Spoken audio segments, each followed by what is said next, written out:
Hello, good morning. Mega love. Shout out to everyone. This is Amita's vlog. So, it's 6:30. Kagigising ko lang and gawa na naman tayo ng content. So, ang content natin ngayon is gusto ko lang ipakita sa inyo kung ano yung aking iniinom na healthy healthy drink in the morning. So what we do is magpainit tayo ng mainit na tubig, which is mayroon na tayong mainit na tubig. Mayroon tayong mainit na tubig.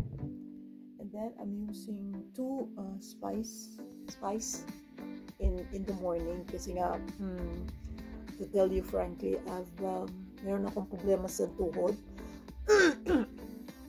So hindi pa ako nagtutoothbrush. Early in the morning hindi pa ako nagtutoothbrush.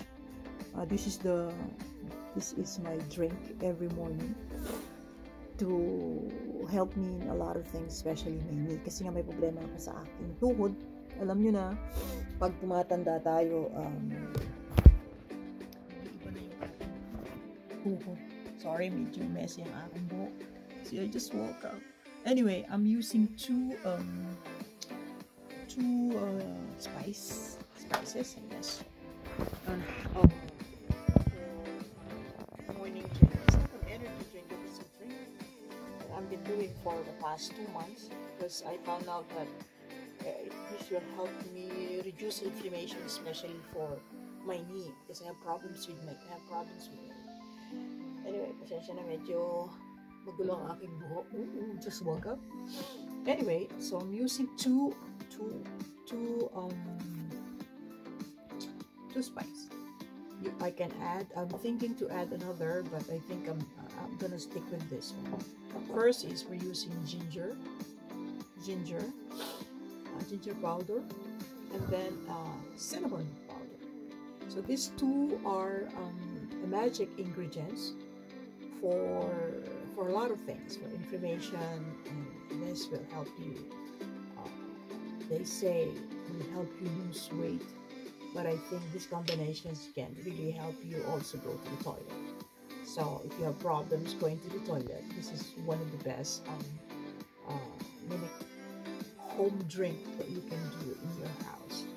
So anyway, so we do this one. There's no measurement. For me, I don't put measurement. What I do in my cup, so I just put 1, 2, 3, 4.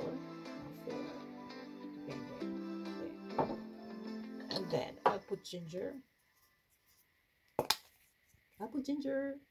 Kumusta na po kayo? Just woke up.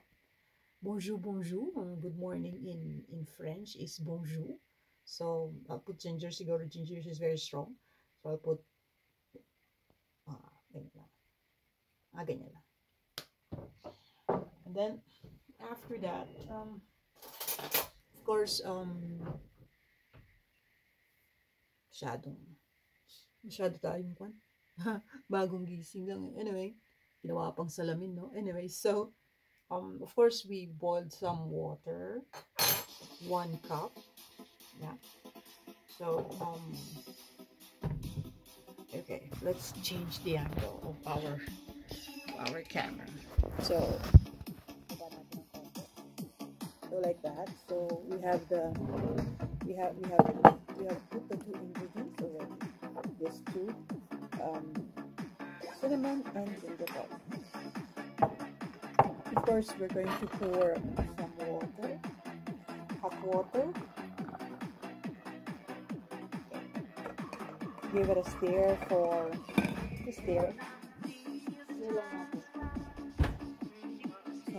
Stir lang natin yan. So, chika muna tayo. Sarap matulog. Kagabi medyo late na ako natulog because I was watching Netflix.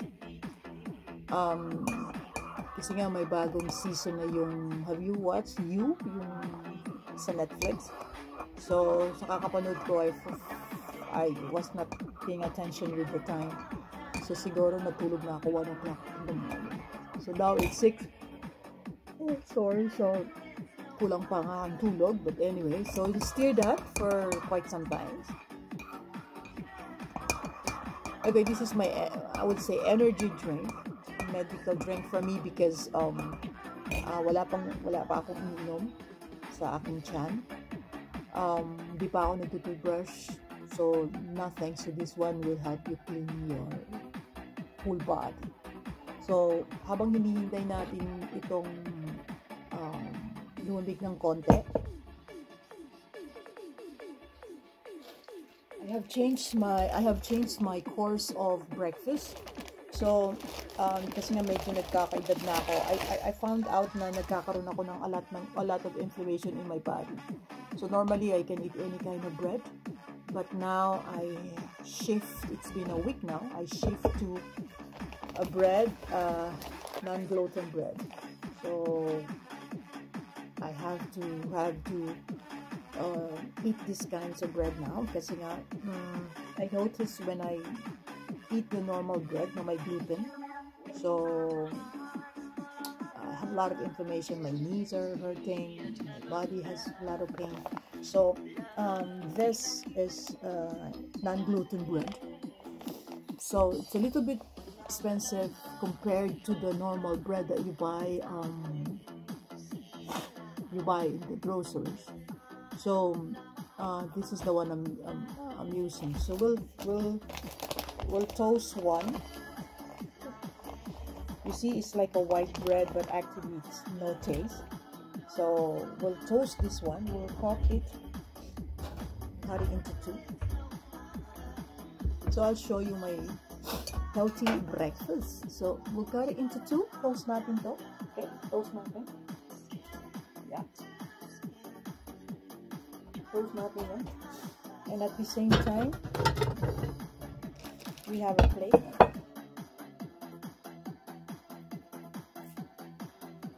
And of course, we have bananas. Bananas is very good in the morning.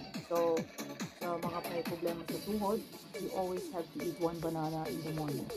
You can eat it like this, or you can eat it in your sandwich. So it's very healthy. Kaya sa mga hindi pa mahilig kumain ng saging, it's about time to eat some saging. Okay? So we'll put this one into two. Kasi nga gusto ko siyang carry into two. Kasi nga I like it to put it in my bread. So we'll take the skin, of course. Parang itong aking mga content is more on eating. Anyway, mega love shout out to everyone that is watching right now. Kumusta na po kayo?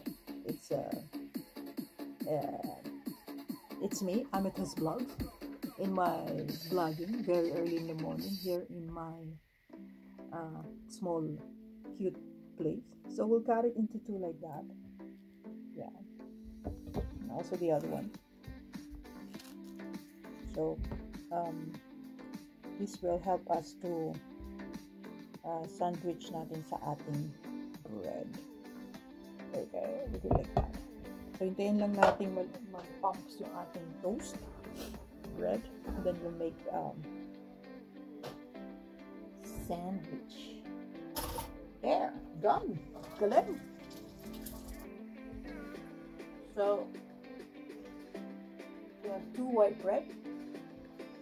We'll put it here. I want you to see what I'm doing. So we'll put it here.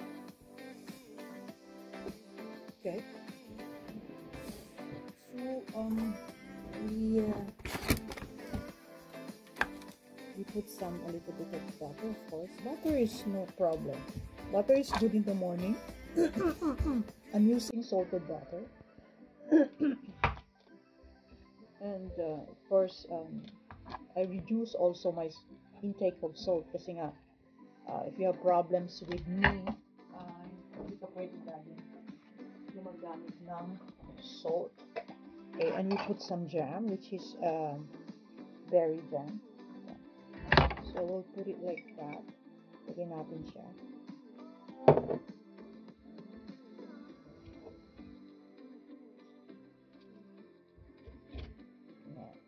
Ayan. And then, lagyan natin yung ating dalawang bananas on top.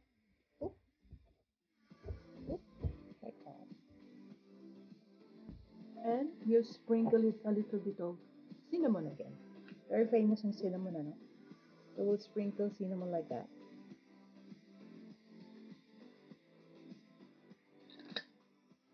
Okay, I'll show you.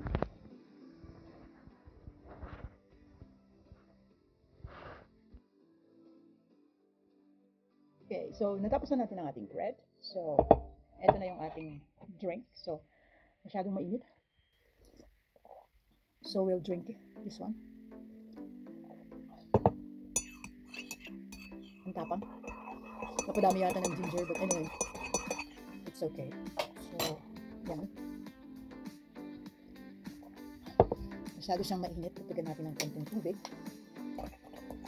Init eh. Kasi kailangan maubos ko to before eating breakfast. So this is my routine. It's been 2 months. Now I'm using these spices. Don't forget ginger. Sabi nila turmeric is also good, but I haven't tried turmeric yet. So maybe one day I'll try turmeric and I'll show it to you kung ano yung lasa. So I use turmeric in cooking, pero not in drinks. So we put ginger, don't forget. And we have cinnamon. I love cinnamon, especially if you put it in cinnamon bread.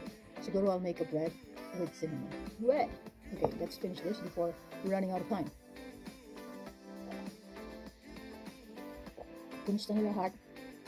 Malamig pa rin dito sa Paris. Sa gabi, lumalamig siya. Dito sa place ko para siyang freezer. You have no choice but to put your air heater.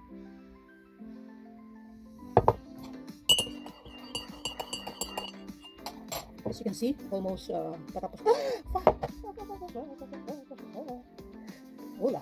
Anyway, as you can see, paubos na yung aking drink.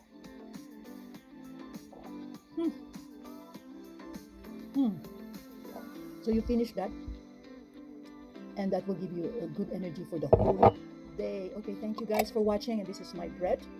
This is my sandwich bread, and I'll take one bite. So good.